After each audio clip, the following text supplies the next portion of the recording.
बहुत समय पहले की बात है। एक गांव में एक गुरुकुल था जहां विद्यार्थी पढ़ाई किया करते थे। उसी गुरुकुल में एक भारद्वाज नाम का लड़का था जो पढ़ने में काफ़ी कमज़ोर था। उसे कुछ भी समझ में नहीं आता था, जिसके कारण उसके सहपाठी हमेशा उसका मजाक उड़ाया करते थे। एक दिन गुरुकुल के गुरुजी ने सभी विद्यार्थियों की परीक्षा लेने के लिए उन्हें अगले दिन एक पाठ याद करके आने को कहा।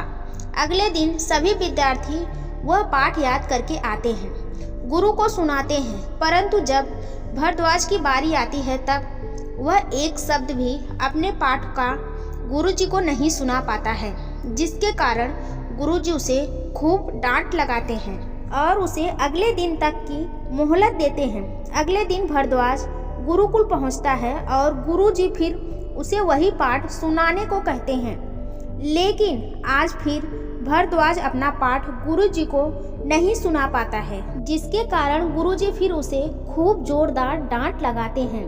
गुरुजी के डांट लगाने के बाद भारद्वाज के सहपाठी मित्र भी भारद्वाज को बेवकूफ़, बेअकल और मूर्ख कहकर उसे चिढ़ाने लगते हैं, जिसके कारण वह छोटा बालक भारद्वाज थोड़ी देर बाद गुरुकुल से भाग निकलता है और यह निर्णय कर लेता है कि वह अब गुरुकुल में और नहीं पढ़ेगा और अपने घर चला जाएगा।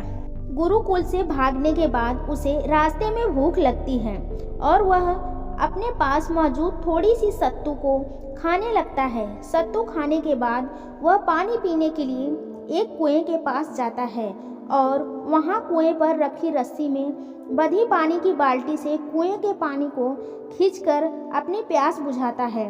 पानी पीने के बाद भारद्वाज देखता है कि बार बार रस्सी के खींचने से कुएं के पत्थरों पर निशान पड़ गए हैं।